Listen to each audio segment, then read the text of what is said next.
Good morning. My name is Richard Long. I'm the Executive Director of the Learning First Alliance.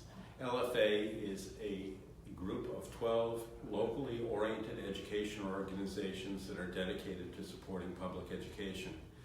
Today we're here to talk with Donna Harris-Aikens, one of our board members, who's also with the National Education Association, about the issue of equity in 2018.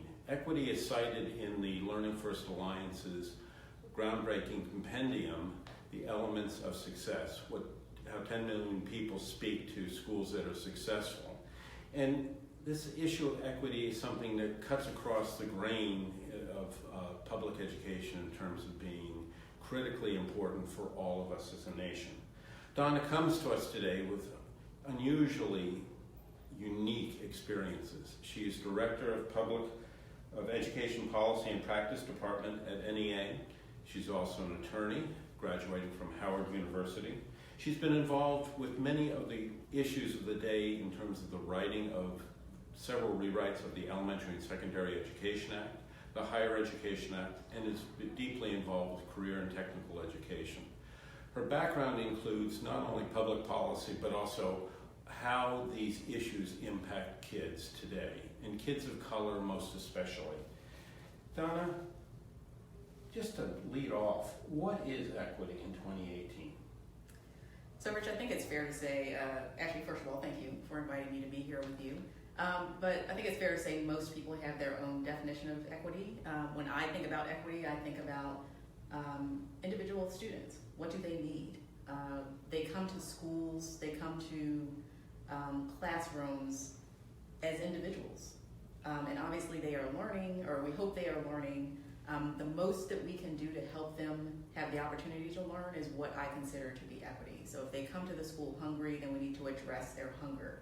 If they come to the school needing clothing or a safe place to live, then not only the school community, but the community writ large needs to address that need. If they come to school and they are a couple of grade levels behind, then we need to address that in the instruction and make sure that they're getting what they need.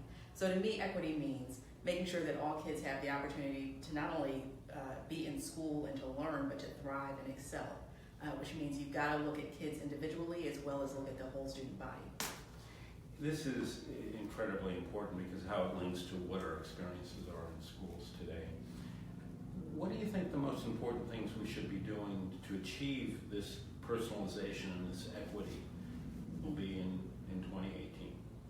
Well, I don't think there's one silver bullet because that would make it very easy for all of us. There are a few things that we need to be thinking about, and one is the instruction in the school, another is family and community engagement. The other is making sure that there is a full complement of staff in the school and making sure that there are the resources in the school. And I'm not just talking about money, I'm talking about what that pays for. So for example, libraries, since it was School Library Week a couple weeks ago, not every school has a library. Not every student has access to a school library. And if there is a library, it's an open question as to whether that library is open every day, whether there's a librarian, whether there are books, whether there is technology. So when you think about what I would consider to be a basic in a school, not every student has access to that. So libraries, science classes, how are students placed in their classes? Are they with people who are just like them, or are they with people who can help them learn differently? And learn not just about the instruction, but learn about different kinds of students so that they leave enriched and learning a lot about their community and being prepared for life, quite frankly. So there are a multitude of things that we could be looking at, and we can dig deep on a couple of those, but instruction comes to mind really quickly. Full complement of staff comes to mind really quickly. The leadership of the school comes to mind really quickly. And there is a lot of turnover in some of those leadership positions, which does not help the stability of the school. And we know that when students are involved, not only do we need to look at the data, but we need to look at the school environment itself. Do the students want to be there? Do the educators want to be there? Does the leader want to be there? And does the community actually support the schools? And we need all of those things in place if we're going to make sure that students have what they need. I was doing an evaluation of one of the high schools in the District of Columbia. District of Columbia is an interesting test case, so to speak. This was a physics class, so the kids had access to physics. However, one of the things that they had in their physics lab was a spring against a wall. And the teacher very adroitly would be able to lift it out and explain and have the kids learn about motion. So they were getting really fine teaching. Mm-hmm. Shortly thereafter, I was in a presentation using 3D virtual reality to explore the human brain in another high school.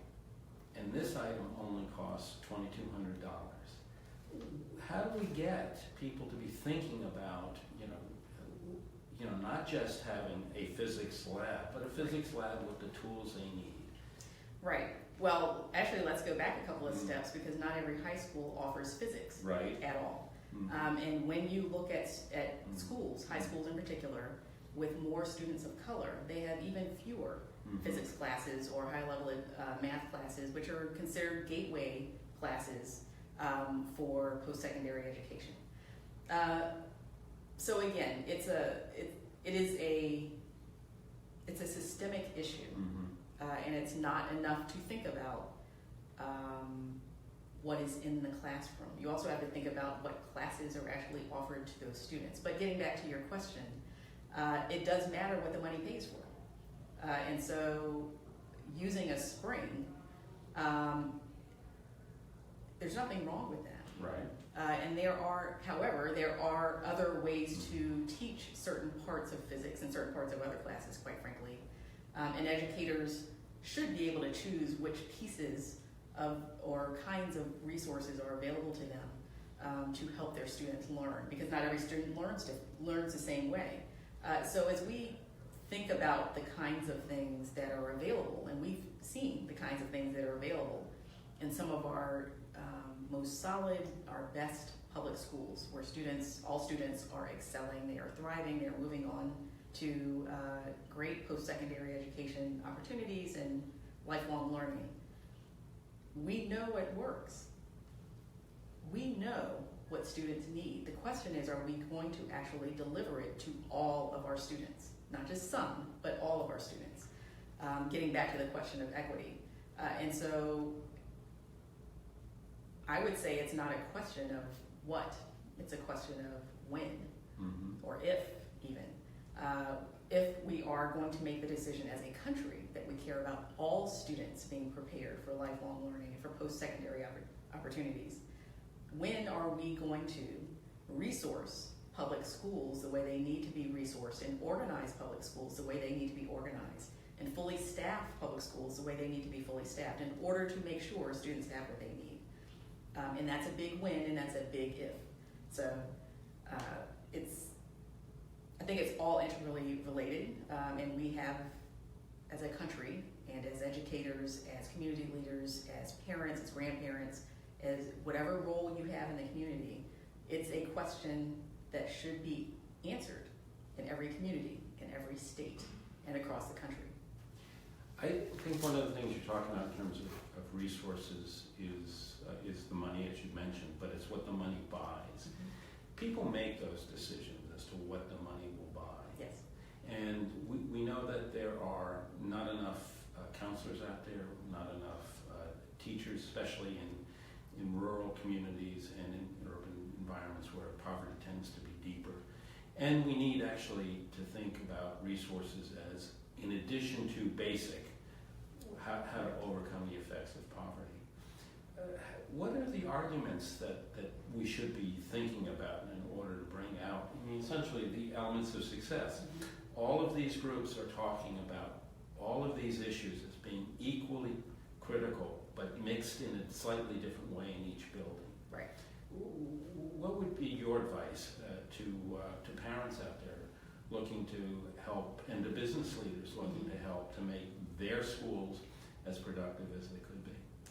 So first I would say take a deep breath, take a step back, and actually take a look at your community and look at your school. So there's data that is widely available. Not everyone knows about it, but the Office of Civil Rights at the U.S. Department of Ed, actually today, just released some data around what schools have and what they don't have. And so as we think about, as community leaders or as parents, as we think about wanting to help our schools, one of the things you can do is take a look at the data before you go to have your meeting with the principal or the school counselor or whoever you plan to meet with, or the teachers in the school. If you go in to talk to the school staff, whoever it is, whether it's the teacher, whether it's the education support professional, whether it's the school counselor, the school nurse, the principal, assistant principal, whoever it is, generally speaking, they have an idea of what they need in that school. They generally have an idea of what the strengths are in that school, what the assets are, and what they need, and what the gaps are. And it may not be the mix of things that you thought when you walked in the door. And so we all need to be open to understanding that your lens or your understanding of what's happening within that school may differ slightly with reality. And on the other end of things, as those conversations are happening, there may be things that parents are concerned about that the school staff may not be aware of, or may not be aware is so critically important to parents as they think about what their kids should be doing when they graduate from high school. So as all of us come together, in the ideal world, all of us would come together, have those conversations at the local level, at the school level, and figure out in that school what is there, what's needed, what are the gaps, and try and address those opportunity gaps and access gaps once and for all. As we think about, as a country, how we plan to move forward and the kind of economic strength and economic stability that we need to move forward, we need every student to be prepared. It does not mean every student will be in the same job or the same career. They need to be prepared for them to make the choice of what career is going to work for them, what career they find their way into. They need to be aware of career pathways, which is how career technical education can provide a very strong foundation for every student as they navigate careers. And as they navigate, quite frankly, some of their choices that might affect which college they go to, if they go to college, whether it's an apprenticeship, whether it's a community college. All of those are valid and viable and hopeful to our economy. And every student should be aware of all of those options. So as we think about, and as students think about what they want to do as they're moving forward, it's critically important for everyone, I think, to take a step back and just take a moment and think, I know I have my lens, but when I go to talk to other people who have their own beliefs and their own concerns, I think if you keep students at the center of that conversation, you will always find a solution that works for the entire community and for the entire school. And sometimes difficult to keep students in the center of that conversation as you think about your business interest or your interest as a parent or your interest as an educator to get your point across. But circling back around to that central theme or idea or goal that students need to be interested in their learning, students need to be prepared to move on past graduation, students need to be lifelong learners. This country, this global economy is different than it ever has been before. Everyone who is graduating either high school or college today needs to be a lifelong learner, and therefore our school system, our public school system, needs to be organized so that they are graduating as lifelong learners. Donna, thank you. This has been really enlightening. I think in summary, what I'm taking away from this is that this is within us to solve. That we can address these issues as the elements of success points out. We have a pretty good idea of how to change, how to develop, because this is being done in schools now. The teachers are doing this, administrators are doing this, parents are engaged, and this is it's a matter of not just political courage and political will, but it's a matter of thinking a little bit differently and challenging ourselves to meet what we know we can meet. Absolutely. Thank you.